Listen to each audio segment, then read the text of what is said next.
علم کا انکار موجودہ دنیا میں کسی بھی معاشرے میں ناممکن ہے، لیکن اسلام میں اس کی اہمیت بہت زیادہ ہے۔ اللہ تعالیٰ کی تمام مخلوقات میں انسان افضل ترین مخلوق ہے۔ اس کی فضیلت و کرامت کی بنیاد علم کے اوپر رکھی گئی ہے۔ انسان کی پیدائش کے وقت ہی فرشتوں کے مقابلے میں اس کی فضیلت ثابت کرنے کے لیے خالق کائنات نے خود اسے اسماء کا علم عطا فرمایا تاکہ اس کی خلافت عرضی کا استحقاق پوری طرح مخلوقات عالم پر ثبت ہو جائے،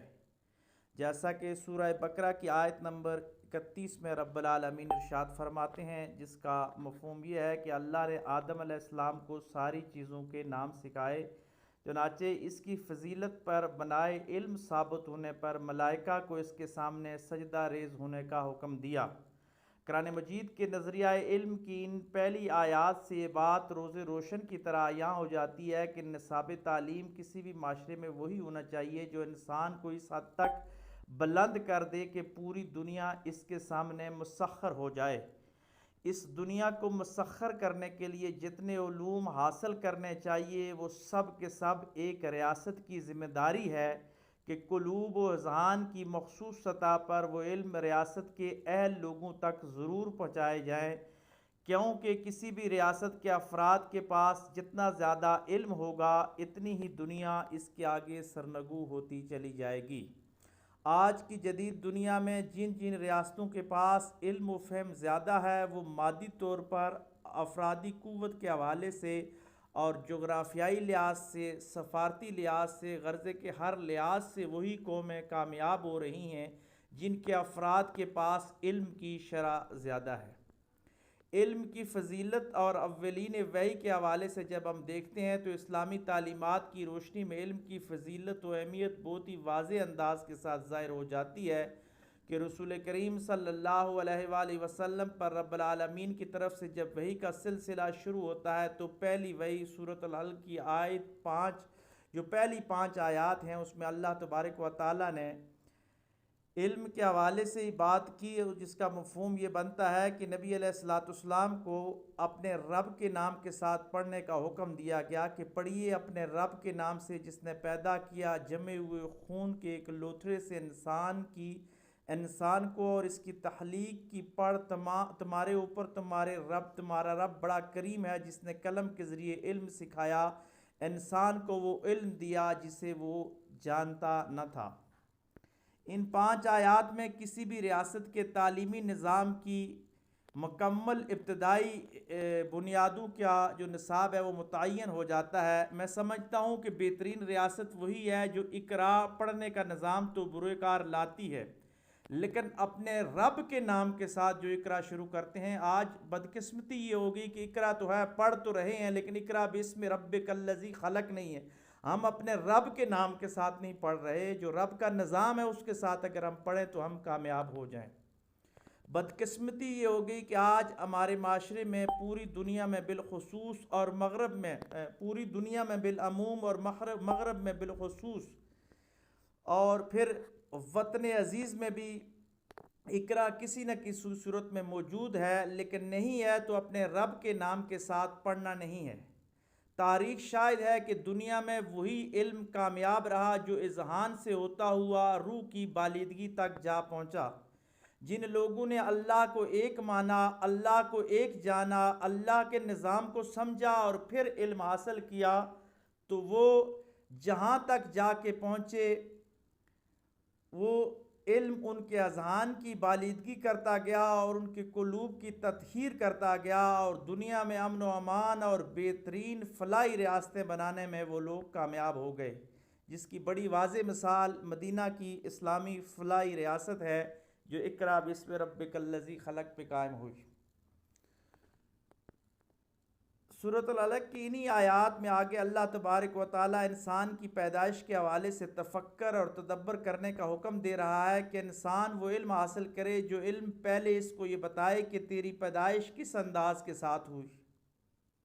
جو انسان تخلیق آدم پہ اپنی پیدائش کو سمجھ جاتا ہے تو اس کا علم جو ہے وہ علم کی صورت میں منتقل ہو جاتا ہے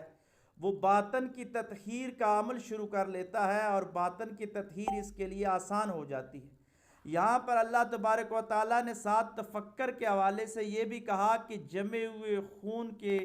ایک قطرے سے انسان کی تخلیق کی گئی۔ گویا قرآن مجید یہ کہہ رہا ہے کہ سائنسی علوم کا علم حاصل کرنا، انسان کے جسم کے حوالے سے مکمل تعلیمات حاصل کرنا، یہ قرآن کا فلسفہ حیات ہے، اور انسان کو کہا گیا کہ جہاں وہ رب کے نام کو جپے وہاں وہ انسان کی فلسفی کو سمجھے۔ انسان کے اندرونی اور بیرونی معاملات کے حوالے سے تمام علم حاصل کرنا انسان کے لیے ضروری ہے تاکہ انسان کی مادی اور روحانی طور پر ہر قسم کی بیماریوں کا علاج اپنے علم کی روشنی میں انسان کر سکے۔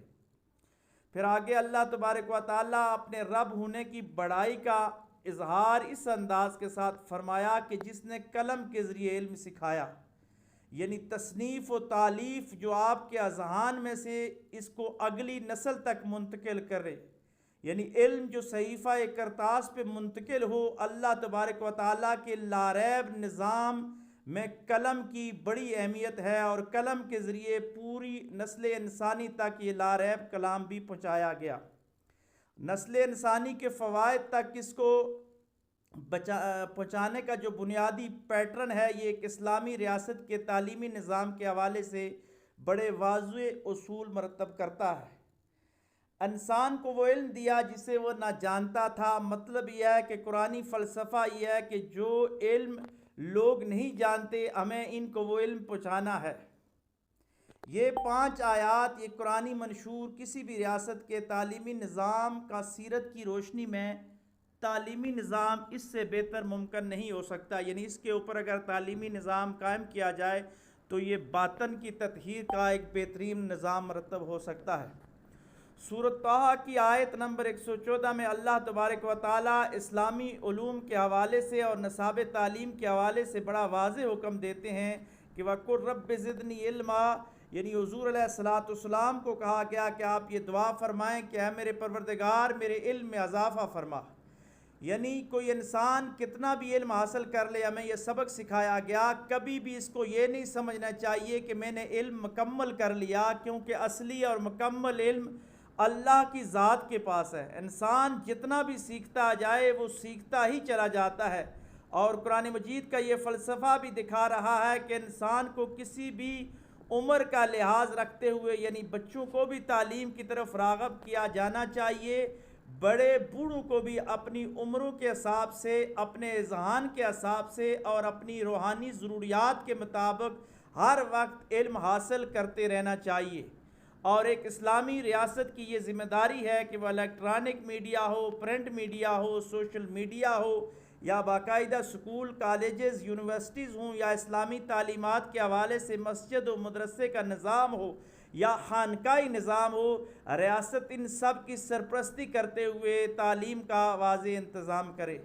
یہ اجتماعی طور پر ہمیں یہ آیت اس بات پر لگا رہی ہے کہ ہر ملک کے لیے ہر سطح پر علم کی مزید تحقیق اور جستجو ضروری ہے، اور انفرادی طور پر انسان کو یہ واضح پیغام ہے کہ ہر حال میں علم حاصل کرتا رہے۔ یہاں پر حضور علیہ السلام کی وہ حدیث کہ آقا علیہ السلام نے فرمایا کہ ماں کی گود سے لے کر قبر کی گود تک انسان کو علم حاصل کرتے رہنا چاہیے۔ تو ایک اسلامی فلاحی ریاست کے نظام تعلیم کی بنیادی خوبی یہ ہونی چاہیے کہ وہ ریاست کے ہر فرد کے لیے اپنے اپنے انداز کے ساتھ تعلیم کی ضروریات ضرور فراہم کرے۔ حضور علیہ السلام کا جو نظام تعلیم ہے، اس کے مقصد کے حوالے سے اللہ تبارک و تعالیٰ نے قرآن مجید کی سورہ جمعہ کی آیت نمبر 2 میں اس حوالے سے بڑا واضح ذکر کیا کہ وہی ہے جس نے امیوں کے اندر ایک رسول خود انہی میں سے اٹھایا جو انہیں ان کی آیات سناتا ہے، ان کا تزکیہ کرتا ہے، ان کو کتاب اور حکمت کی تعلیم دیتا ہے۔ اس آیت کی روشنی میں باطنی نصاب تعلیم متعین ہو جاتا ہے کہ تعلیم کی ابتدا اس انداز کے ساتھ کی جائے کہ وہی تعلیم کامیاب ہو جو آپ کو تزکیہ نفس کا موقع فراہم کرے، یا وہ تعلیم جو آپ کو تزکیہ و طہارت دے، کیونکہ جب آپ کا باطن صاف ہو جاتا ہے تو پھر اس کے اندر جو نظریات آتے ہیں یا جو مادے کا علم آتا ہے وہ انسان کی فلاح کا ذریعہ بن جاتا ہے۔ میں یہاں ایک مثال پیش کرتا ہوں کہ جن لوگوں نے ایٹم بم ہیروشیما ناگاساکی پہ پھینکا، ان کا تزکیہ اور تطہیر نہیں ہوا تھا، اس لیے ان کا جو مادی علم تھا وہ انسانیت کی تباہی کا باعث بنا۔ اگر مسلمان ہوتا، تزکیہ و تطہیر کا علم حاصل کرتا، تو جس طرح مسلمانوں نے سائنس کو انسان کا خادم بنا کر انسانیت کی فلاح و بہبود کے لیے کام کیے، تو مغرب بھی اگر تزکیہ نفس کے بعد علم کی طرف آئے تو یقیناً ان کا علم بھی اجتماعی طور پر دنیا کی خیر کا سبب بن سکتا ہے۔ حضور علیہ السلام کے بارے میں فرمایا قرآن میں کہ ان کو کتاب اور حکمت کی تعلیم دی، یعنی تزکیہ نفس کے بعد حکمت کی تعلیم دینا۔ حکمت کو ہم یہاں ضمناً ہنر کے ساتھ بھی اٹیچ کر سکتے ہیں کہ ایک ریاست کا بنیادی ذمہ داری ہے کہ لوگوں کے دلوں کی صفائی کرے، ان کے اذہان کی بالیدگی کا انتظام کرے اور ان کو ایسا ہنر کی طرف ان کو راغب کرے جو ان کے لیے عزت کی زندگی گزارنے کے لیے بہترین ہو۔ ایسا علم بالخصوص آج کے دور میں جب الیکٹرانک میڈیا پہ لوگ بیٹھ کر اپنے علم کا غلط استعمال کرتے ہیں، اکثر لوگ سوشل میڈیا یا الیکٹرانک میڈیا پہ یہ کرتے نظر آتے ہیں، تو ایسے حالات میں ریاست کو حدود و قیود کا تعین کرنا چاہیے تاکہ اسلامی ریاست میں فلٹر شدہ، پاک اور صاف نظام تعلیم اگلی نسلوں تک منتقل ہو سکے۔ قرآن مجید کی سورۃ الزمر کی آیت نمبر 9 میں عالم اور ان پڑھ کے حوالے سے نصاب تعلیم کو مزین کرتے ہوئے بڑے واضح انداز میں قرآن یہ فرماتا نظر آتا ہے کہ ان سے پوچھو کہ کیا جاننے والے اور نہ جاننے والے دونوں برابر ہو سکتے ہیں؟ نصیحت تو عقل رکھنے والے ہی قبول کرتے ہیں۔ اس سے مراد یہ ہے کہ انفرادی طور پر یا اجتماعی طور پر وہی قوم کامیاب ہے جو جانتی ہے۔ جو قومیں علم جانتی ہیں وہ کامیاب ہو جاتی ہیں، جو قومیں علم سے عاری ہوتی ہیں وہ ناکام ہو جاتی ہیں۔ قرآن کا بنیادی فلسفہ یہی ہے کہ جاننے والے اور نہ جاننے والے برابر نہیں ہو سکتے، اور اس کی بڑی واضح مثال ہے کہ آج توحید و رسالت کے ماننے والے اگر مادی اور جدید علوم سے مزین نہیں ہیں تو جو توحید و رسالت کو نہیں مانتے وہ مادی طور پر ان سے آگے نکل گئے ہیں، لیکن توحید و رسالت کے عالمگیر منشور کی وجہ سے مسلمان ہر دور میں روحانی طور پر مضبوط رہا ہے اور انشاءاللہ قیامت تک یہ مضبوط رہے گا۔ آج کی جدید دنیا میں جتنے بھی غیر مسلم ترقی کر گئے انہوں نے قرآن کے اس فلسفے کو سمجھا، قرآن پہ وہ ایمان تو نہیں لائے لیکن اس کو علم جانتے ہوئے، اس سے روشنی حاصل کرتے ہوئے انہوں نے مادی علوم کو مسخر کر کے دنیاوی طور پر بہت زیادہ کامیابیاں سمیٹی ہیں۔ ہمیں بھی اگر کامیابی چاہیے تو قرآن مجید کی اس فلسفے کو اپنانا ہوگا کہ جاننے والے اور نہ جاننے والوں کا ایک معیار نہیں ہونا چاہیے۔ ریاست کا حکمران جب چنیں، عدلیہ کے جسٹس چنیں، قومی اسمبلی کے اراکین چنیں، جہاں جہاں بھی چناؤ ہو، جہاں جہاں بھی لوگوں کا انتخاب کرنا ہو، تو ہمیں یہ بات واضح طور پر دیکھنی چاہیے کہ کیا یہ جاننے والے ہیں یا نہ جاننے والے ہیں، کیونکہ ہم نے نااہل لوگوں کو اہلیت والی سیٹوں پر بٹھا کر اپنی قوم کا اجتماعی طور پر بیڑا غرق کرنے میں کوئی کمی نہیں چھوڑی ہے۔ بدقسمتی سے وطن عزیز میں مادیت نے پنجے گاڑے اور لوگوں نے پیسے اور روپے اور افرادی قوت کو زیادہ اہمیت دینا شروع کر دی۔ اس کی وجہ سے علم اور فضل کی اہمیت بظاہر کم ہونا شروع ہو گئی۔ تو ریاست کو اس حوالے سے کام کرنا چاہیے کہ جو علم والے اہل علم ہیں ان کو وہ پروٹوکول دیا جائے کہ مادی طور پہ لوگ جو ہیں وہ مغلوب ہوں اور روحانی طور پہ لوگ غالب آ جائیں تاکہ معاشرے میں سکون آ سکے۔ قرآن مجید کی سورۃ الفطر کی آیت نمبر 28 میں علم کے حوالے سے بڑی واضح حکمت عملی بیان ہوئی، جس کا ترجمہ یہ ہے کہ حقیقت یہ ہے کہ اللہ کے بندوں میں صرف علم رکھنے والے لوگ ہی اللہ سے ڈرتے ہیں۔ گویا معلوم یہ ہوا کہ وہی علم کارآمد ہے جو اللہ سے ڈرنے کا راستہ سکھاتا ہے۔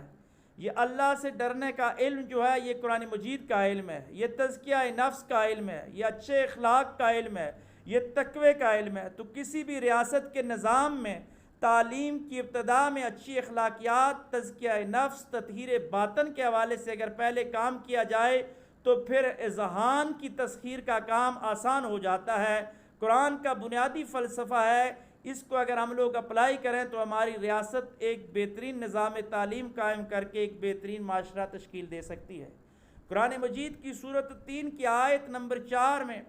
علم کے حوالے سے اللہ تبارک و تعالیٰ فرماتے ہیں، جس کا ترجمہ یہ ہے کہ ہم نے انسان کو بہترین ساخت پر پیدا کیا، یعنی بہترین ساخت سے مراد یہ ہے کہ اس کو علم سیکھنے کے لیے ہم نے مزین کر دیا، اس میں سیکھنے کی کیپیسٹی پیدا کر دی، جستجو پیدا کر دی۔ یہ جتنا بھی زیادہ علم حاصل کرتا جائے اللہ تبارک و تعالیٰ اس کے لیے اتنے ہی آسانی کے ساتھ علم کے راستے کھول دیتے ہیں۔ ایک اور جگہ پہ قرآن مجید میں سورہ بنی اسرائیل کی آیت نمبر 70 میں اللہ فرماتے ہیں،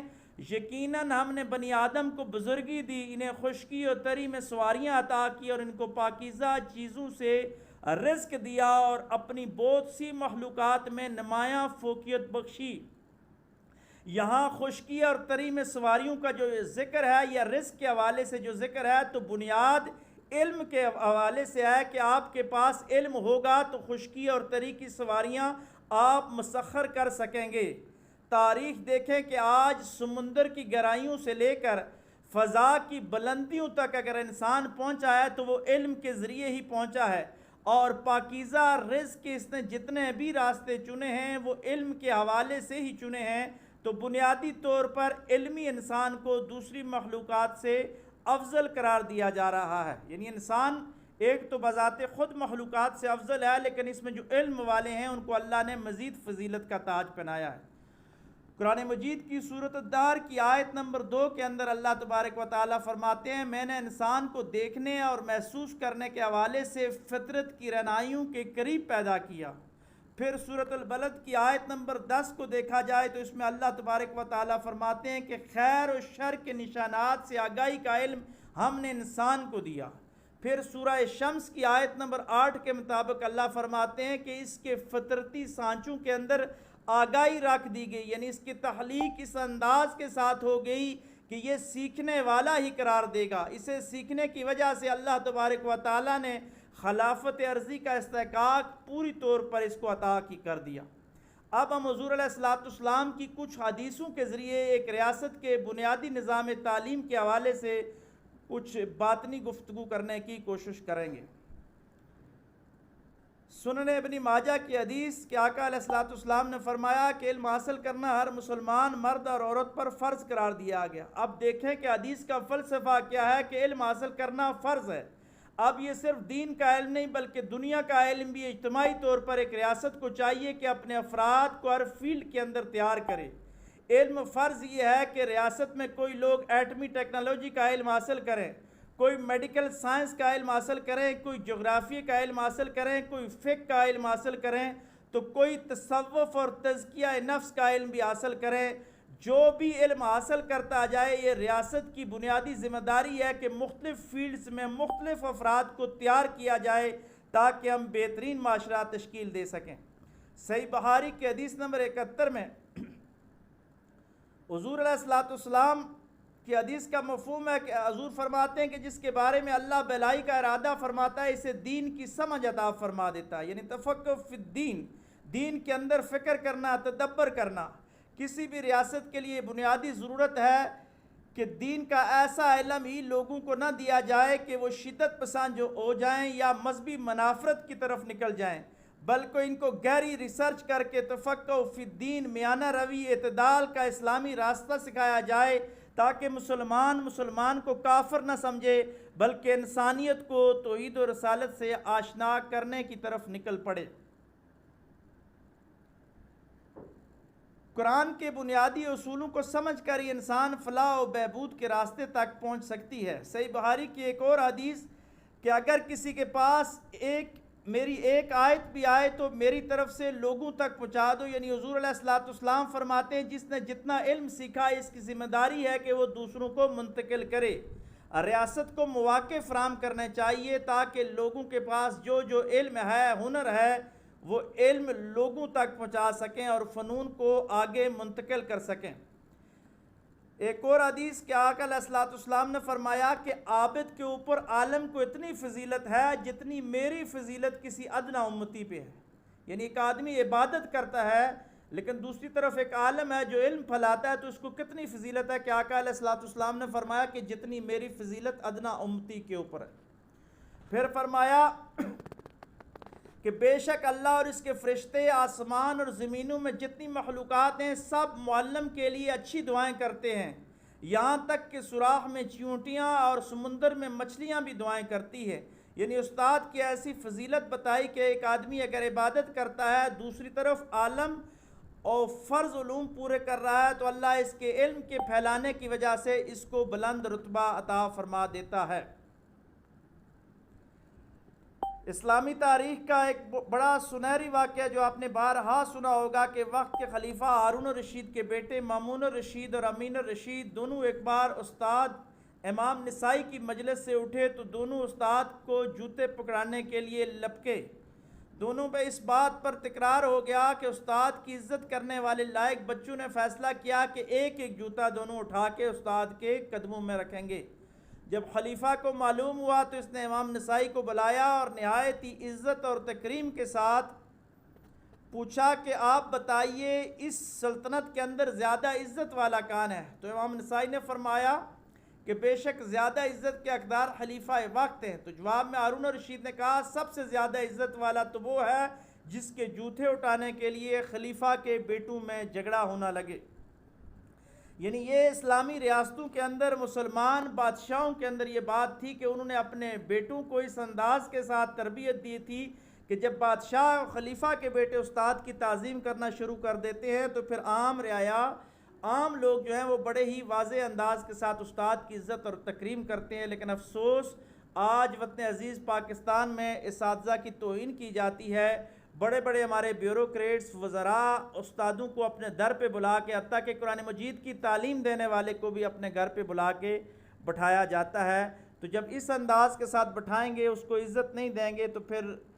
معاشرے میں جو علم آئے گا وہ فیض والا نہیں ہوگا، وہ فیض سے خالی ہو جائے گا۔ یہاں ضمناً میں ایک بات عرض کرتا چلوں کہ ہمارے استاد تھے اسلامک یونیورسٹی میں خورشید احمد سعیدی صاحب، تو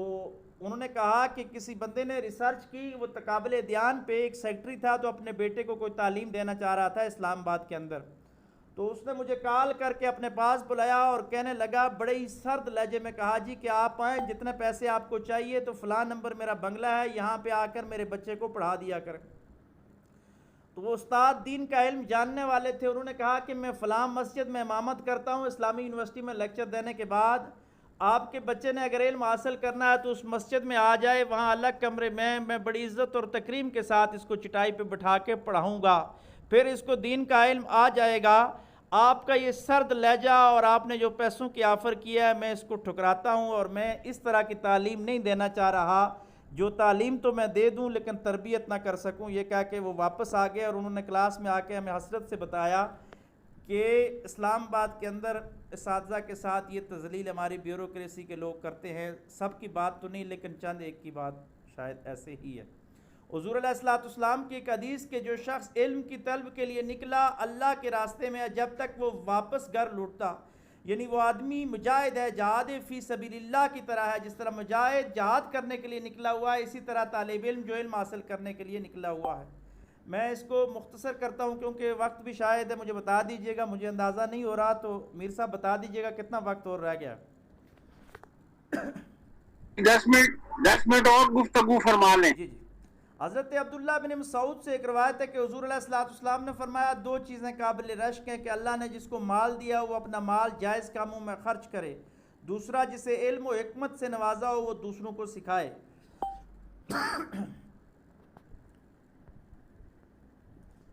حضرت ابو ہریرہ کی روایت ہے کہ حضور علیہ الصلوۃ والسلام نے فرمایا کہ حکمت مومن کی گم شدہ متاع ہے، بس وہ جہاں چاہے اس کا زیادہ حقدار ہے۔ یعنی علم جہاں سے بھی حاصل ہو مثبت علم تو اس کو حاصل کرنا چاہیے اور ریاست کو انتظامات کرنا چاہیے، حتیٰ کہ دشمن ممالک میں بھی اگر کوئی ایسا علم ہے جو مسلمانوں کے لیے کارآمد ہو سکتا ہے تو ریاست انتظام کرے تاکہ اپنے لوگ وہاں سے وہ علوم و فنون سیکھیں اور آ کے مسلمانوں کی فلاح و بہبود کے لیے کام کر سکیں۔ ریاستی نظام تعلیم و تربیت کے لیے حضور علیہ الصلوۃ والسلام نے بڑا ہی واضح اصول فرمایا، واضح مقرر کیا کہ اگر مسلمان لکھنا نہیں جانتے تو دنیاوی طور پر کوئی علم جانتے ہیں تو وہ غیر مسلموں سے سیکھ سکتے ہیں، جس طرح غزوہ بدر کا وہ تاریخی معرکہ جب قیدی ہو جاتے ہیں تو غیر مسلموں کو طویل مشاورت کے بعد آقا علیہ السلام نے ان کے سے یہ ڈیوٹی لی تھی کہ وہ فدیے کے طور پر مسلمانوں کو بچوں کو لکھنا پڑھنا سکھا دیں گے۔ یہاں تاریخی طور پہ یہ بات ہے کہ عربوں کو لکھنا اس لیے بھی نہیں آتا تھا کہ ایک تو حافظے ان کے بڑے مضبوط تھے، وہ لکھنے کو معیوب سمجھتے تھے، اور دوسری طرف شاید چائنا سے اس وقت ان کو کاغذ خریدنے مہنگے پڑ جاتے تھے، اور لکھنے کے جو آلات تھے وہ بھی شاید اس طریقے کے ساتھ ان کے پاس نہیں تھے جس چیز پہ لکھتے، تو وہ یہ حضور علیہ السلام کی آمد سے پہلے لکھنے کا رواج وہاں پہ کم تھا، لیکن آقا علیہ السلام کی بدولت قلم کو ایسی ترویج ملی کہ عربوں نے بھی تحریر اور تصنیف میں بڑے گہرے نقوش چھوڑے ہیں۔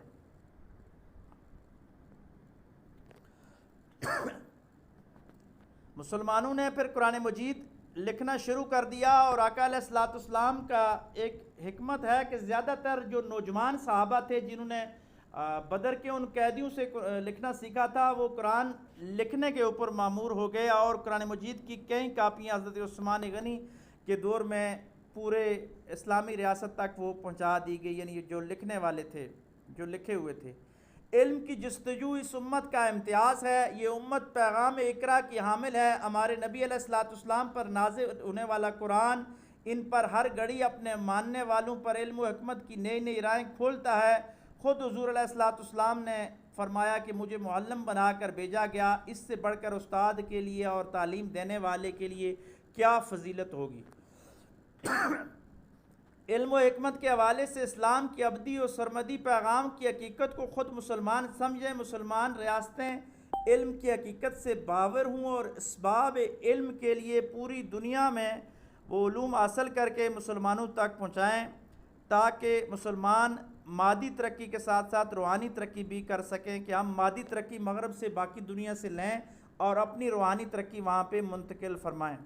اقبال نے کہا تھا کہ ڈھونڈنے والا ستاروں کی گزرگاہوں کا اپنے افکار کی دنیا میں سفر نہ کر سکا۔ یہ مغرب کی جو ترقی ہوئی ہے اس حوالے سے میں بات کر رہا ہوں کہ ہمیں ان کو روحانی اور تطہیر والی تعلیم دینی ہوگی اگر وہ مادی تعلیم کسی صورت میں ہم سے آگے ہیں تو۔ اقبال کہتا ہے ڈھونڈنے والا ستاروں کی گزرگاہوں کا اپنے افکار کی دنیا میں سفر نہ کر سکا،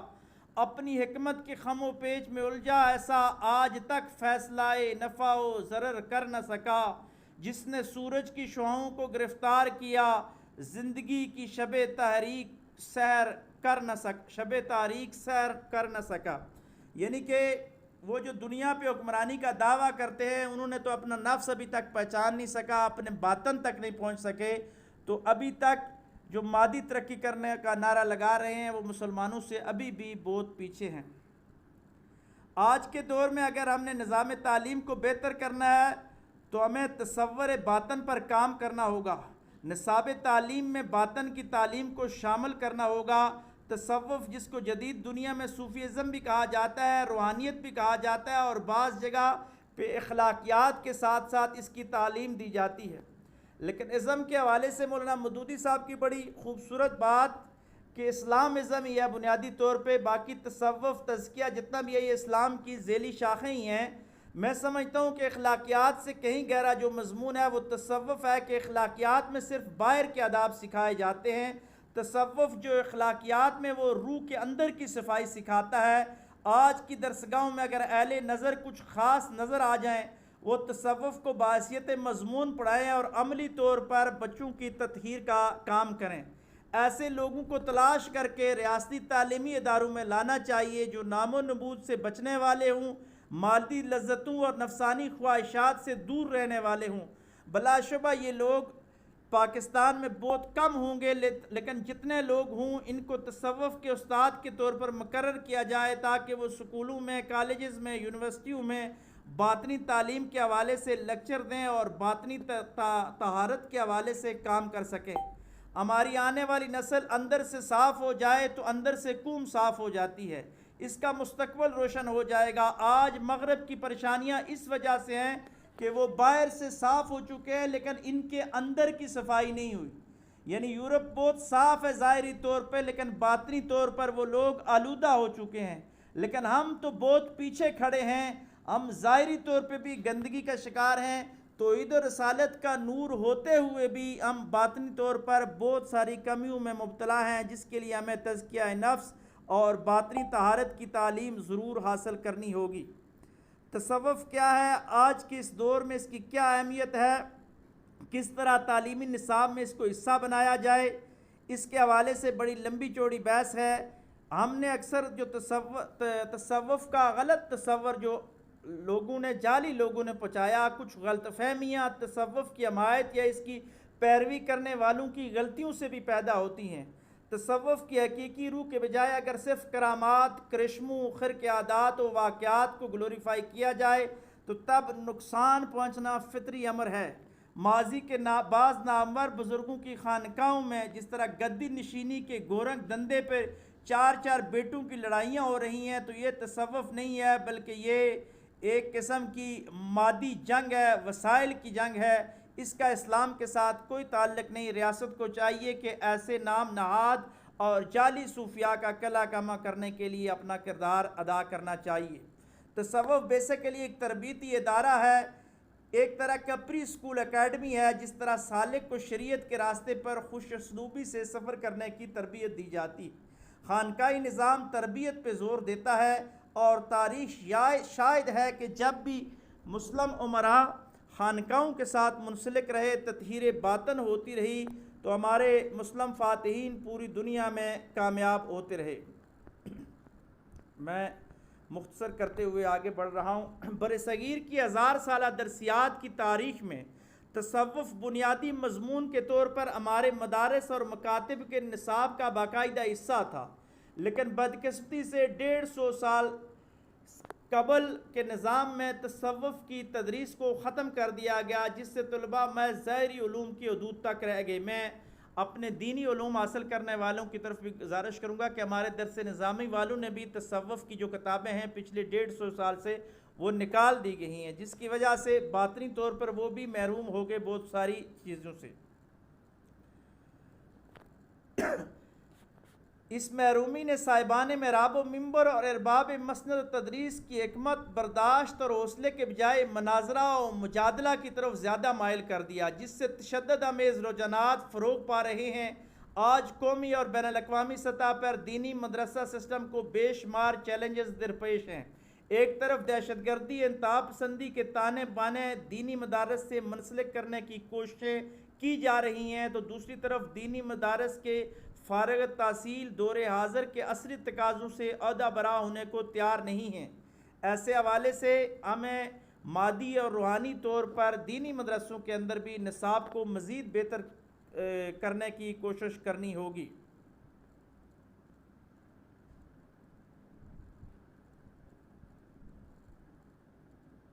صوفیاء کی ان خدمات نے قدیم ہندوستان کے معاشرتی نظام میں بوتوں کو زندگی کا اصل مفہوم سمجھا دیا۔ صوفیاء کے نظریہ مساوات کی وجہ سے گنگائی جمنائی تہذیب اور برہمنی سامراج کو شکست ہوئی، جس نے انسانیت کو 4 طبقوں میں بٹ کے رکھا ہوا تھا، تقسیم کر کے رکھا ہوا تھا۔ تو وہاں صوفیاء نے ایک ہی صف میں سب کو کھڑا کر کے وہ انسانیت کی تعلیم دی، جس کی وجہ سے یہاں باقاعدہ 2 قومی نظریے کی داغ بیل پڑی اور ہم ایک اسلامی فلاحی ریاست حاصل کرنے میں کامیاب ہو گئے۔ میں اس کو ختم کرتا ہوں، آخر میں حاصل بحث کی چند جملے پڑھ کے اجازت چاہوں گا۔ افسوس کہ ہم نے صوفیاء کے اس مشن پہ چلتے ہوئے ریاست تو حاصل کر لی، لیکن ریاست حاصل کرنے کے بعد ہم نے تطہیر باطن پہ بہت کم کام کیا، تزکیہ نفس کے حوالے سے کام نہیں کیا۔ تو آخری جملے کہ قرآن و حدیث اپنے ماننے والوں پر علم و حکمت کی نئی نئی راہیں کھولتے ہیں۔ خود رسول اللہ صلی اللہ علیہ وسلم اپنے آپ کو معلم کے منصب اعلیٰ پہ فائز فرما کر تا دم قیامت مسلمانوں کے لیے علم کی فضیلت واضح کر گئے ہیں۔ اب ریاست کی بنیادی ذمہ داری ہے کہ وہ ایسے علم کی راہیں کھولے جو علم روحانی بھی ہو، باطنی بھی ہو، مادی بھی ہو، سائنسی بھی ہو، طبیعاتی بھی ہو، مابعد طبیعاتی بھی ہو۔ یعنی ریاست ہر حوالے سے لوگوں کے علم تربیت کے حوالے سے واضح انتظامات کرنے کی کوشش کرے، لیکن پالیسی بنانے والے ہر ادارے کو یہ بات واضح طور پر معلوم ہونی چاہیے کہ وہی نصاب تعلیم کامیاب ہوگا جو تزکیہ نفس اور باطنی تعلیم پر اپنی بنیادیں استوار کرے گا۔ قصہ مختصر ہم یہ کہہ سکتے ہیں کہ وہی تعلیمی نصاب کامیاب ہوگا جو باطن کی تطہیر کے ساتھ ساتھ قلوب کو اذہان کے ساتھ مربوط کرتے ہوئے اذہان کی بالیدگی کا کام بھی کرے گا. یعنی پاک روح اور بالغ اذہان کے ساتھ جو مادی تعلیم ہوگی وہ معاشرے میں ایک پرامن اور ترقی یافتہ انقلاب لانے میں ہر طرح سے ممد و معاون ثابت ہوگی. وآخر دعوانا ان الحمدللہ رب العالمین. جزاک اللہ. شکریہ جناب ڈاکٹر یاسر حسین ستی الخیری صاحب. آپ نے آج کے اپنے مضمون ریاستی نظام تعلیم میں باطنی تعلیم و تربیت کی اہمیت کو قرآن اور حدیث سے تشریح فرمائی اور بہترین طریقے سے تشریح فرمائی. ہم پروگرام کے اگلے حصے کی پڑھتے ہیں اور آج کی تقریب پہ جن صاحبان نے کوئی تبصرہ کرنا ہے سوال کرنا ہے تو اپنے ہاتھ کا نشان بنائیں. محترم پروفیسر محمد اسحاق صاحب منصوری نے ہاتھ کا نشان بنایا ہے تو ان کو میں درخواست کر رہا ہوں کہ وہ آج صدارتی خطبہ عطا فرمائیں گے, اس لیے ہم ان کی گفتگو آخر میں سنیں گے. شبیہ بانو صاحب نے ہاتھ کا نشان بنایا ہے, ان سے ملتمس ہے کہ وہ بات کریں. بسم اللہ الرحمن الرحیم. السلام علیکم ورحمۃ اللہ وبرکاتہ. بہت شاندار مقالہ تھا ڈاکٹر یاسر حسین ستی صاحب کا, اور اس کو یہ آیے مبارکہ سورہ علق کی جو ابتدائی آیات کی انہوں نے وضاحت فرمائی, یہ بہت دفعہ ہزاروں دفعہ نظر سے گزری ہے, پڑھی ہیں, سمجھی ہیں, سمجھائی ہیں, تلاوت کا شرف حاصل کیا ہے, لیکن آج اس اتنے خوبصورت انداز سے انہوں نے اس پہلو کی طرف جو روشنی ڈالی وہ مجھے لگا جیسے ایک بہت بڑا پتہ نہیں ہزاروں وولٹ کا ایک دھماکہ آنکھوں کے سامنے ہوا کہ اقرا باسم ربک الذی, پڑھ اپنے رب کے نام سے. تو جتنے علوم ہیں اگر ان میں رب کا نام شامل نہ ہو اور ان میں رب کی تجلی شامل نہ ہو اور رب کا نور شامل نہ ہو, رب کی ہدایت شامل نہ ہو, تو وہ نقصان دہ ہو جاتے ہیں اور وہ علم نافع کے بجائے علم غیر نافع ہو جاتا ہے. یہ وضاحت آج کی اس تقریر سے میں نے بہت استفادہ کیا اور حاصل کیا اور بہت اچھا لگا. اور اس کے ساتھ ہی جو انہوں نے فرمایا کہ خلق الانسان من علق, جب میں ہوئے خون کے لوتھڑے سے پیدا کیا, تو وہ انسانی تخلیق کے جو علم بایولوجی کا علم ہے اور میڈیکل سائنس کا علم ہے وہ ان چند الفاظ میں قرآن حکیم کی فصاحت و بلاغت کا کمال ہے کہ ہمیں یہ بتا دیا گیا کہ اس میں جو اس معاشرے میں جس میں تلوار کا زور زورہ تھا, اس معاشرے میں جہاں جنگ و جدل بہترین مشغلہ تھا, اس معاشرے میں جہاں خون بہانے کو وہ اپنا افتخار سمجھتے تھے, قرآن حکیم کے جو نزول کا آغاز ہوا ان ابتدائی آیات ہی سے یہ پتہ چلتا ہے کہ اسلام کا ہدف کیا ہے اور اسلام کا پروگرام کیا ہے اور اسلام کی تبلیغ کے بنیادی مقاصد کیا ہیں, کہ انسان کو علم کی طرف راغب کرے اور تلوار سے ہٹا کے اس کے ہاتھ میں قلم دے. علامہ بالقلم علم الانسان ما لم یعلم, کہ تلوار کو ہٹا کے اور قلم انسان کے ہاتھ میں عطا ہو. اور یقیناً ہم نے دیکھا کہ 7ویں اور 8ویں صدی عیسوی میں مسلمان علماء نے, سائنسدانوں نے مدارس کے ذریعے سے اور امام جعفر صادق علیہ السلام کی اوپن یونیورسٹی کے ذریعے سے علم کو کہاں سے کہاں تک پہنچایا, اور تمام علوم, سائنسی علوم اور ویسے دینی علوم اور دنیاوی علوم جس میں physics, chemistry, biology, astronomy, astrology, علم الکلام, علم حدیث, سب کچھ جو تھا, علم عرفان بڑھایا جاتا تھا, بتایا جاتا, علم جغرافیہ بتایا جاتا تھا. اور یہاں تک یہ تاریخ میں کہ امام جب سفر سے واپس آتے تھے تو اپنے بچوں کے لیے جو تحفے لاتے تھے اس میں سائنس کی لیبارٹری میں استعمال ہونے والی آلات ہوتے تھے, جیسے اسٹرلاب اور اس قسم کی چیزیں کہ جن سے تجربات کیے جاتے ہیں. اور ہم نے یہ دیکھا کہ جن علماء نے ان مدارس سے تعلیم حاصل کی انہوں نے دنیا علم میں کیا اپنا نام پیدا کیا ہے کہ آج بھی یورپ کی لائبریریوں میں ان کی کتابیں جو ہے نصاب کے طور پہ پڑھائی جاتی ہیں. جابر ابن حیان ہے, محمد ابن مسلم ہے, ابن سینا ہے اور فارابی ہے اور ابن خلدون ہے, یہ سب یہ وہ لوگ ہیں جنہوں نے کوشش چینی کی ہے مکتب اہل بیت سے اور ان لوگوں سے جنہوں نے آغوش رسالت صلی اللہ علیہ وآلہ وسلم میں تربیت پائی اور اس علم رسالت کو اور علم قرآن کو اپنی تبلیغات کا موضوع بنایا کہ جس کے لیے حضور نے فرمایا تھا کہ انا مدینۃ العلم وعلی بابھا، کہ میں علم کا شہر ہوں اور علی اس کا دروازہ ہے. اور صحیح معنوں میں اسلام جو ہے وہ علم کا دین ہے اور ہر حساب سے ہر میدان میں ہر پہلو سے علم کی تحقیق اور تبلیغ اور علم کی تجلی اور علم کی تخلیق. سب سے بڑی بات یہ ہے کہ علم کی تخلیق پر بھی اسلام زور دیتا ہے اور جس کے لیے افسوس یہ ہے کہ ہم لارڈ میکالے کے بنائے ہوئے نصاب پہ زیادہ چلتے ہیں، لیکن وہ جو ہے کہ اپنے رب کے نام سے پڑھ وہ ہم نے پیچھے چھوڑ دیا ہے. یہی وجہ یہ جو بر صغیر میں ہمارے ساتھ ہوا یہ بہت بڑی ہماری بدنصیبی. اور آج بھی حالانکہ اتنے سال ہم سمجھتے ہیں 75-76 سال آزادی کو ہو گئے لیکن کوئی آزادی نہیں ہے. آج بھی ہم لارڈ میکالے کا بنا ہوا نصاب جو ہے اپنے بچوں کو پڑھا رہے ہیں. جزاک اللہ. Thank you. شکریہ. شکریہ سمیہ بانو صاحبہ. اب میں درخواست کر رہا ہوں ڈاکٹر ساجد خان خاقوانی صاحب سے کہ وہ اپنا ان پٹ دیں. بہت بہت شکریہ جی. بہت پرمغز مقالہ تھا لیکن ہمیں جو چیز چاہیے تھی جو میں نے ڈاکٹر امان اللہ خان صاحب سے ڈسکس کی تھی کہ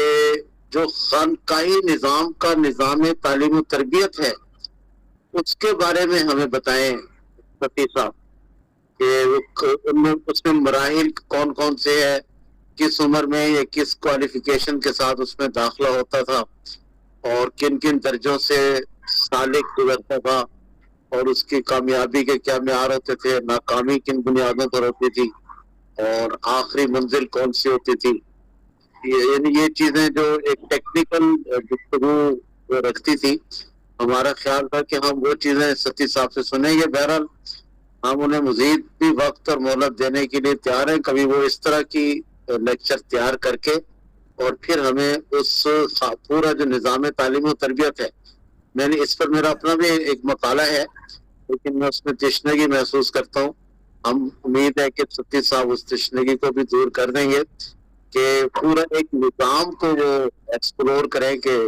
پورا جو خانقاہی نظام تھا اس کے بنیاد پر اتنے بڑے بڑے اولیاء اللہ پیدا ہوئے اور انہوں نے مخلوق کو اسلام کی طرف راغب کیا اور جوک در جوک لوگ مسلمان ہوتے تھے، کلمہ پڑھتے تھے. اور دوسرا سب شرکاء سے درخواست ہے کہ یہ اتوار جو سیرت کا پروگرام ہے وہ ابھی تک اس میں کسی نے اپنی حامی نہیں بھری. آپ سے گزارش ہے کہ میں نے موضوعات بھیجی ہوں تو اس موضوع میں سے صاحب یا صاحبہ موضوع کا انتخاب کر کے مجھے بتائیں تاکہ پھر ہم اس کی تیاری کر سکیں. بہت شکریہ جی. شکریہ ڈاکٹر ساجد خان خاقوانی صاحب. جی ڈاکٹر یاسر حسین ستی صاحب آپ نے ہاتھ کا نشان بنایا. جی ڈاکٹر صاحب کا جی بڑا پن ہے کہ ہم جیسے طالب علموں سے یہ اس نے نظر رکھتے ہیں اور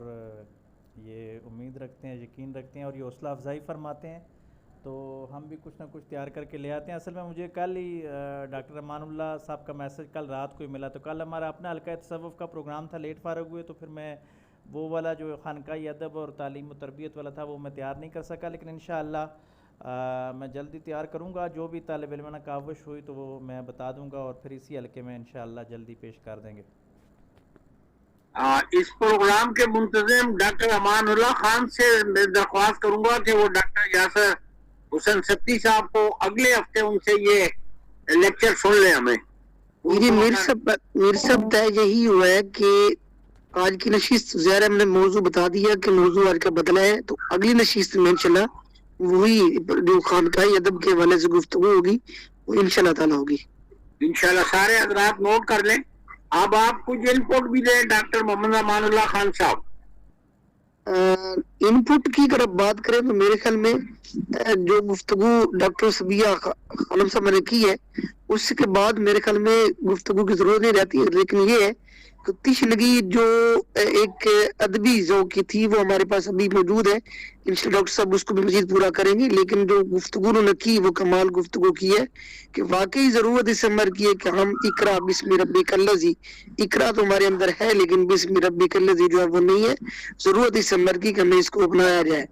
تو خوشی ہوئی ہے اور اس پر مزید گفتگو کی جا سکتی ہے, مزید گفتگو ہو سکتی ہے. اگر ڈاکٹر صاحب مزید اس پہ گفتگو کرنا چاہیں تو ہم ان کو مزید وقت دیں گے انشاءاللہ. جزاک اللہ خیر. جزاک اللہ جی. اب میں درخواست کر رہا ہوں ذوالفقار علی انصاری صاحب سے کہ وہ اپنی بات رکھیں. ذوالفقار علی انصاری صاحب. السلام علیکم ورحمۃ اللہ وبرکاتہ. جی وعلیکم السلام. تمام شرکاء کا بہت مہربانی, بہت شکریہ. یہ میرا پہلا پروگرام تھا جس میں میں حاضر ہوا ہوں. مجھے اس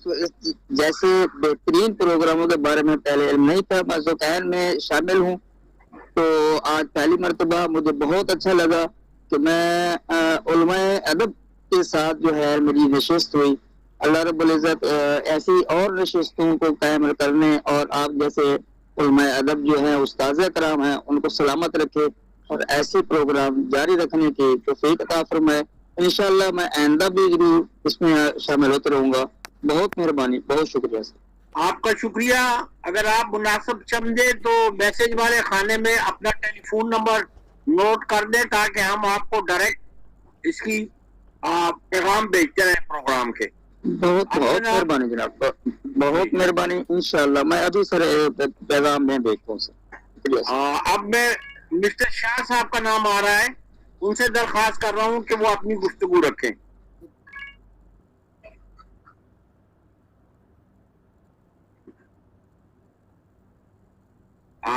مسٹر شاہ صاحب آپ تک میری آواز پہنچ رہی ہے جناب؟ حسن شاہ صاحب لیٹ تشریف لائیں, گو کہ انہوں نے لیکچر تو تقریر تو پوری نہیں سنی, لیکن جو سوالات ہوئے اور جو تبصرے ہوئے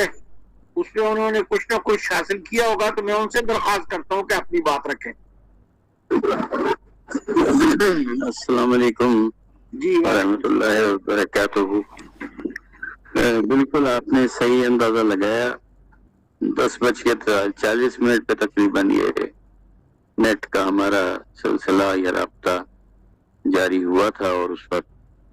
ہماری ڈاکٹر صبیحہ بہت ہی مدلل انداز میں بتا رہی تھی, اور میں 2 چیزوں کی ضرور نشاندہی کرنا چاہتا ہوں. ایک تو یہ بات ہے کہ اقرا باسم ربک الذی, یہ ظاہر ہے کہ اللہ کے نام سے جو کام شروع کیا جائے گا تو ظاہر ہے کہ وہ اس میں غیبی امداد یا ڈیوائن سپورٹ جو ہے وہ حاصل ہوگی. اور گورے کی یہی پرابلم ہے کہ وہ حواس خمسہ پہ ہی بیس کر کے ہر چیز پہ کہیں نتیجے پہ پہنچنے کی کوشش کرتا ہے اور اس میں ناکام ہوتا ہے. اور وہ جو ہے نا کہ ناتینا کل کوثر فصلی لربک وانحر ان شانئک هو الابتر, تمہارا دشمن جو ہے اس کی وہ دم کٹا ہے اور وہ بے آسرا ہے. اور یہ بات آپ دنیا کی کسی بھی شعبے کی جو تحقیقات ہیں اس کو آپ دیکھ لیجئے کہ ایک خاص حد تک پہنچنے کے بعد گورے کو پتہ ہی نہیں چلتا ہے کہ اب میں کہاں کھڑا ہوں. تو اس وجہ سے یہ بات کہ اقرا باسم ربک الذی خلق کہ پڑھو اور اللہ کے نام سے اور وہ کرو, جیسا کہ ڈاکٹر صبیحہ نے بھی اشارہ کیا کہ بھئی اشارہ نہیں بلکہ یہ تو حقیقت ہے کہ علم جو ہے وہ تو تخلیق ہوتے تھے. مسلمان خود علوم کو تخلیق کیا کرتے تھے, اور یہ اب ہماری بدقسمتی ہے کہ 500-600 سال سے مسلمان جو ہیں انہوں نے واک اوور دے دیا ہے, اور یہ بات اب ان جاہلوں کے پاس پہنچ گئی ہے جو گورا ہے. اور وہ حالانکہ آپ احتیاط سے اگر غور کریے تو یہ جو گورا ہے اس کی حد سے 150 نہیں تو 200 سال آپ لگا لیں جس میں کہ یہ ساری چیزیں کتابیں چھپی یہ وہ, حالانکہ اس میں سے بھی میجورٹی تو وہی ہے جو ہمارے ہی اسلاف کی لکھی ہوئی کتابوں کو انہوں نے اپنی اپنی زبانوں میں ترجمہ کیا اور اس کو پھیلایا. اور اب تو خیر انٹرنیٹ پہ اوپنلی وہ کہتے ہیں کہ جو بھی ہماری جو بنیادیں ہیں سائنس اور ٹیکنالوجی کی، اس کو جو ہے ان پلرز کو کھڑا کرنے والے تو مسلمان ہی تھے، نہ وہ یہ سب محنتیں کرتے اور نہ سائنس اور ٹیکنالوجی میں ہم اس جگہ تک پہنچتے. تو اللہ کرے کہ انشاءاللہ یہ ہمیں سب سے پہلے تو ہمیں سمجھ میں آ جائے، بجائے اس کے کہ ہم کاپی پیسٹ کر کے گورے کی وہ کتاب جو نیو یارک میں 10 لاکھ کاپیاں یا 15 لاکھ کاپیاں بک چکی ہیں اس کا حوالہ دیتے ہیں. یہ اللہ کرے کہ ہم نہ کریں، اور ہم اوریجنل جو ہمارے پاس موجود ہیں چیزیں قرآن میں، ان پر کام کر کے ہم کر سکتے ہیں. اللہ پاک کی قسم کوئی ایسی چیز نہیں ہے جو کہ ہم یہ کہیں کہ جی پتہ نہیں یہ چڑیا کہاں سے گورے نے پکڑ لی ہے. ہرگز ایسی بات نہیں ہے. تو یہ تو ایک پہلا پوائنٹ تھا جو میں ہائی لائٹ کرنا چاہ رہا تھا. مجھے افسوس ہی ہے کہ ستی صاحب کی جو بھی ڈیلیبریشن تھی ظاہر یقیناً ویلیویبل تھی اور اس کو میں سن نہیں سکا. اگر وہ ریکارڈنگ بھیج دیں گے تو ان کی مہربانی ہوگی. اچھا، دوسرا پوائنٹ جو میں بتانا چاہ رہا ہوں وہ ہے کمیونٹی ڈیولپمنٹ کا کنسیپٹ، جو کہ نبی صلی اللہ علیہ وسلم سے شروع ہوا. نبی صلی اللہ علیہ وسلم نے کبھی زندگی میں کسی سے بھی، خاتون ہے یا مرد ہے، جو ایمان لانے کے لیے آیا کہ جی میں اسلام قبول کرنا چاہتا ہوں یا چاہتی ہوں، اس سے کبھی بھی نہیں سرکار نے پوچھا کہ کتنے پیسے لے کر آئے ہو اور کیا. یعنی نبی صلی اللہ علیہ وسلم نے ہر ایک کی ذات کی انریچمنٹ کی، اس کو ذات کو اتنا خوبصورت بنایا کہ وہ خود اپنے آپ میں اتنا مکمل ہو گیا کہ اس کو کوئی چیز کی ضرورت نہیں تھی کہ یہ وسائل جو ہیں ہوں گے تو شاید میں آگے بڑھوں گا. ایسی بات نہیں ہے. اور اس چیز کو فالو کیا بعد میں بھی. مثال طور پر جابر بن حیان ہیں کیمسٹری میں، انہوں نے بہت کچھ کیا، مگر یہ کہ وہ گھر ہی میں استعمال ہونے والی چیزیں، بالٹی، کٹورے، تھالیاں، انہی کو استعمال کیا. کوئی اس وقت سافسٹیکیٹڈ لیبورٹریز تو تھی ہی نہیں کہ وہ لوگ جابر بن حیان یا ابن سینا اور بھی جو ہیں، ابن خلدون، یہ لوگ جو ہیں، یہ ہے ابن خلدون پہ میں پہلے بھی یہ روشنی ڈال چکا ہوں کہ علامہ اقبال نے کہا تھا کہ ابن خلدون نے اتنا تفصیلی کام کیا ہوا ہے. تو اپنی قوم کو علامہ اقبال نے یہی گائیڈ کیا تھا کہ ابن خلدون کا لکھا ہوا مقدمہ ہی پڑھ لو، وہی اتنی بڑی علم کی میراث ہمارے اسلاف ہمیں دے گئے ہیں.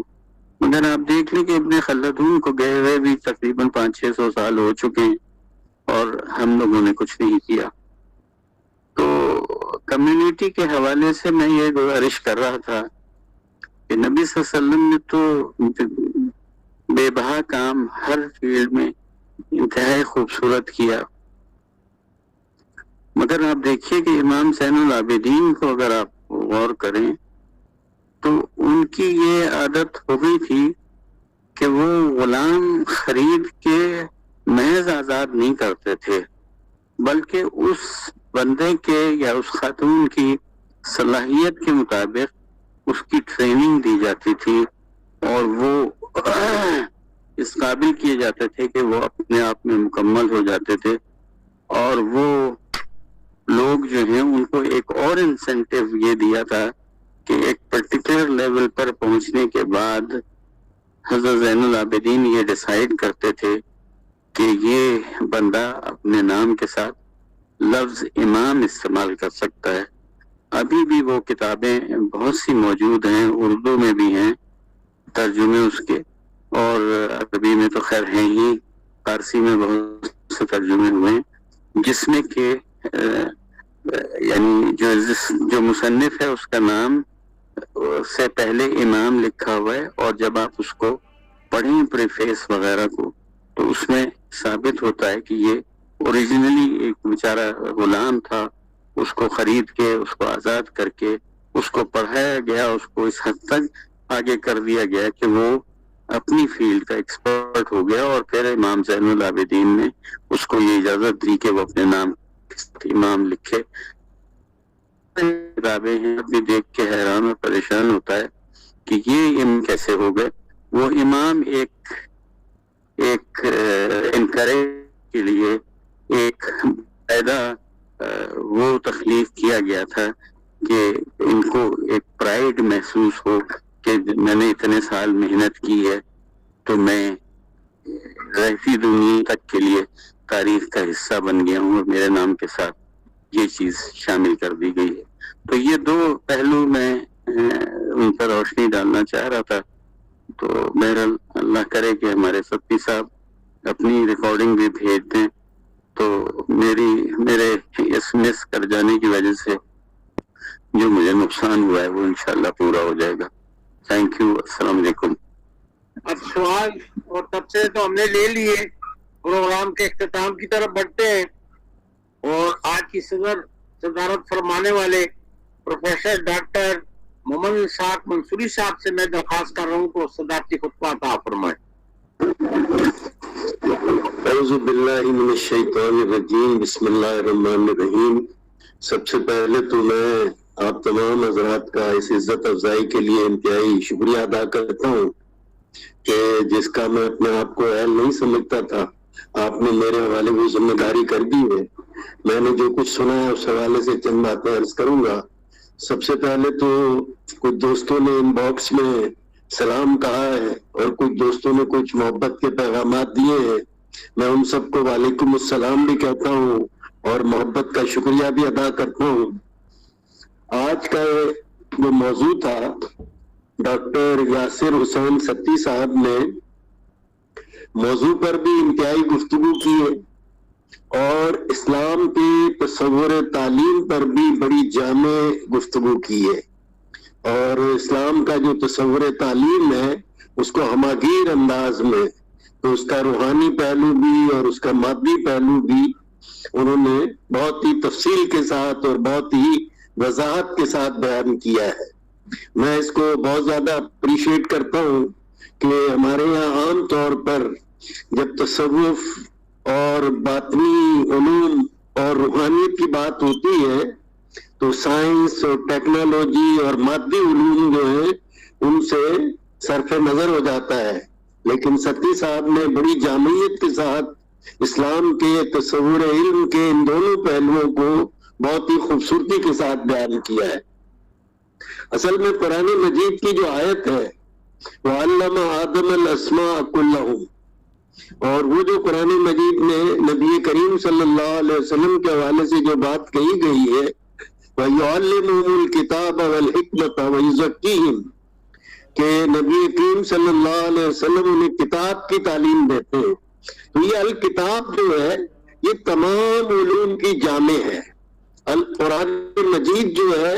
اس میں تصوف کا علم بھی ہے, روحانیت کا علم بھی ہے, تزکیہ نفس کا علم بھی ہے, نماز بھی ہے, زکوٰۃ بھی ہے, روزہ بھی ہے,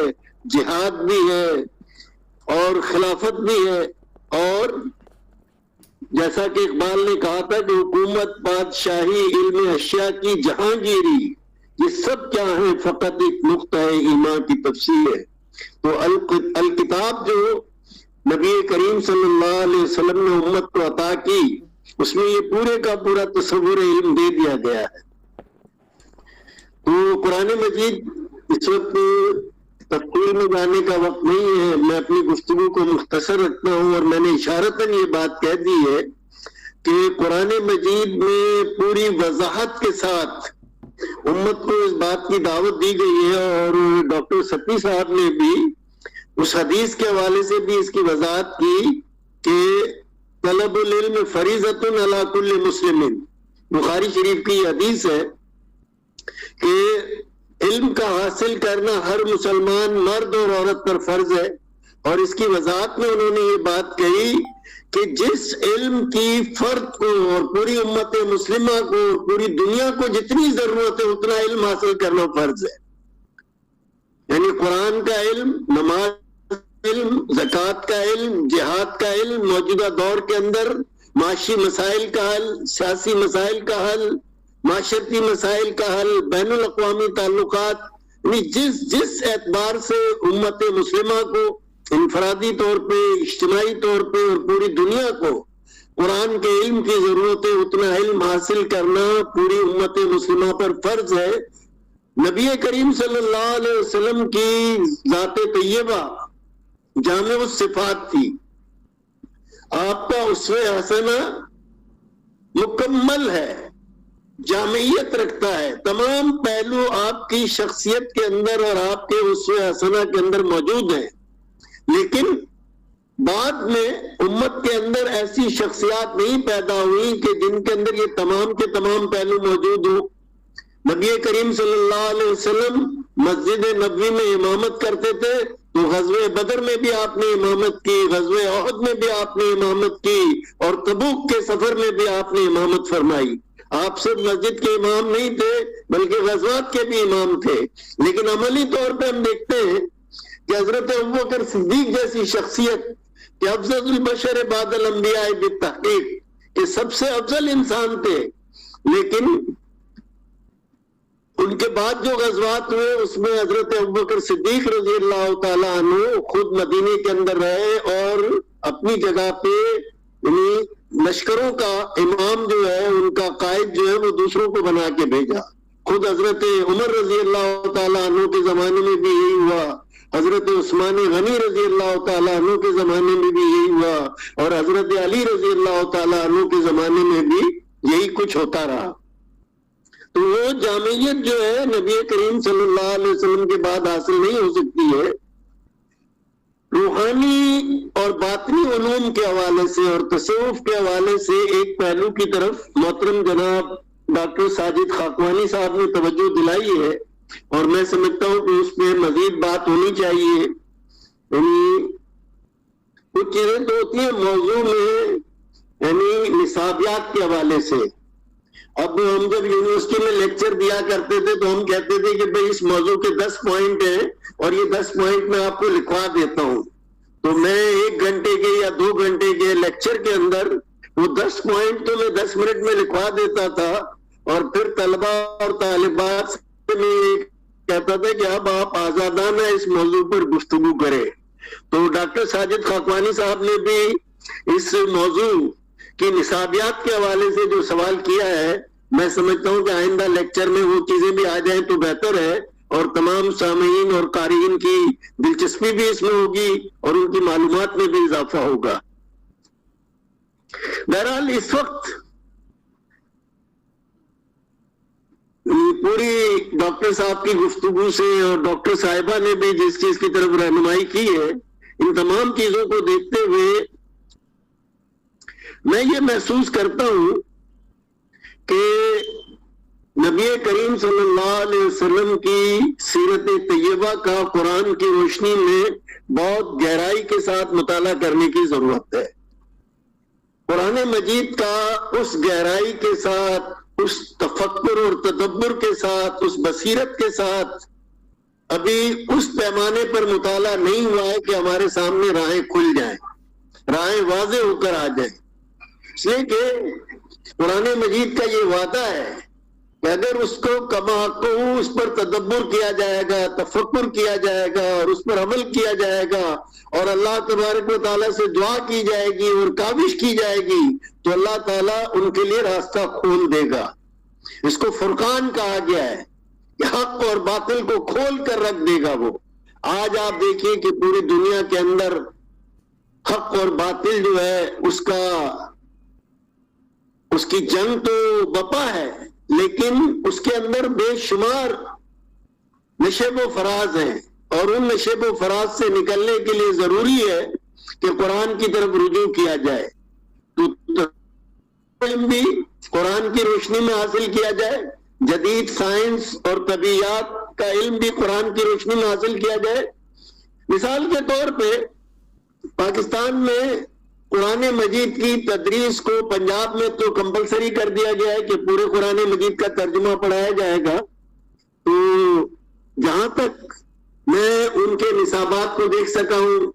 ان کی کتابوں کو دیکھ سکا ہوں، تو مجھے اس کے اندر نہ تو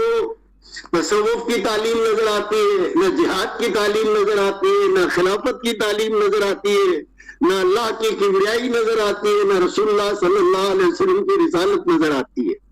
تو ان پہ نظر ثانی کی ضرورت ہے کہ مکمل طور پہ ان کی نظر ثانی کی جائے، اور قرآن مجید کے نام سے جو تعلیم دی جا رہی ہے اس میں قرآن مجید کے بنیادی تصورات آ جائے. آج شیطان اپنے منصوبے کے اندر کامیاب ہو چکا ہے، اور اس نے پوری انسانیت کو، مسلمانوں کو نہیں، پوری انسانیت کو، اور مشرق ہو یا مغرب ہو، ہر جگہ پہ ائمت الشیطان، ائمت الکفر، امریکہ میں بھی، برطانیہ میں بھی، پاکستان میں بھی، ایران میں بھی، افغانستان میں بھی، یعنی ان لوگوں نے اپنا قبضہ کیا ہوا ہے. یہ سب کے سب ممالک جو ہے ائمت الکفر اور ائمت الشیاطین کے ہاتھوں کے اندر ہے. ان کی ڈوریاں، ان کے معاملات، ان کے تمام چیزیں جو ہے وہی ہلاتے ہیں اس کو، اور انہوں نے اس پہ قبضہ کیا ہوا ہے. آپ پاکستان کے حالات سے بخوبی واقف ہیں، لیکن ساری دنیا کے اندر اس وقت جو ہے وہ جو شیطان نے چیلنج دیا تھا اللہ تبارک و تعالیٰ کو کہ میں آدم کو سجدہ نہیں کروں گا اور آدم کی نسل کی میں جڑیں کاٹ دوں گا، تو آج ایسا محسوس ہوتا ہے کہ شیطان نے مکمل طور پہ پوری دنیا پہ غلبہ کیا ہوا ہے، معیشت کے نام پر، سیاست کے نام پر، تعلیم کے نام پر، تصوف کے نام پر، روحانیت کے نام پر، سیاست کے نام پر، ہر میدان میں اس نے غلبہ حاصل کر لیا ہے. اس لیے روحانیت کی تعلیم بھی اپنے برگوبار، اپنی رحمتیں، اپنی برکتیں کرنے کے لیے معذرت خواہوں، 2 منٹ بعد یہ نشست ہماری ختم ہو جائے گی. بس میں ختم کرتا ہوں اپنی بات کو. تو بہرحال بہت سارے لوگ اس پہلو پہ کام بھی کر رہے ہیں، جدوجہد بھی کر رہے ہیں، لیکن بحیثیت مجموعی امت مسلمہ اس طرف جو ہے متفق نہیں ہے، پوری کی پوری توجہ اس کی نہیں ہے اس طرف. اس کو آپ ایک ہی بات لے لیجئے کہ پوری دنیا کے اندر کوئی ایک مسلمان حکمران ایسا نہیں ہے کہ جو قرآن کی بنیاد پر حکمران بنا ہو. ان اکرمکم عند اللہ اتقاکم. تو ان میں سے کسی کو بھی ہم اپنی نماز کا امام بنانے کے لیے تیار ہو جائیں. تو وہ جو فارسی کا ایک شعر ہے، وہ ساجد خاقوانی صاحب وہ شعر بہت ہی اچھی طرح سے سنا سکیں گے. میری فارسی ذرا کمزور ہے. کہ ٹیڑھی بنیاد پر جو عمارت بنے گی طاغوت کی عمارت بنے گی. پہلی عمارت جو وہ عین سے ہے اور دوسری عمارت جو وہ الف سے ہے. وآخر دعوانا ان الحمدللہ رب العالمین. شکریہ جناب. قلم کارواں اسلام آباد تعلیم و تحقیق پروگرام کے منتظم جناب ڈاکٹر محمد امان اللہ خان صاحب سے درخواست کر رہا ہوں کہ وہ حاضرین کا شکریہ ادا فرما دیں. جی السلام علیکم ورحمۃ اللہ وبرکاتہ. ممی اب آپ کا بہت شکریہ، چونکہ ہمارے پاس جسٹ فقط آخری منٹ چل رہا ہے، تو اب سب کے گوشت گزار یہ کرنا چاہوں گا کہ انشاءاللہ تعالیٰ کل بروز ہفتہ جو ہے وہ ہماری ادبی اور شعری نشست کا اہتمام ہوتا ہے، اور اس کے منتظم ہے میر افسر امان صاحب. تو آپ سب سے التماس ہے کہ اس نشست کا بھی حصہ بنے. سب اپنے دعاؤں میں یاد رکھیے گا. اللہ تعالیٰ مجھے اور آپ کو سب کو سلامتی دے. جزاک اللہ خیرہ. جہاں بھی رہیں سلامت رہیں، شاد و آباد رہیں. اللہ تعالیٰ آپ سب کا آمین ناصر ہو. آمین یا رب العالمین. جزاک اللہ خیرہ.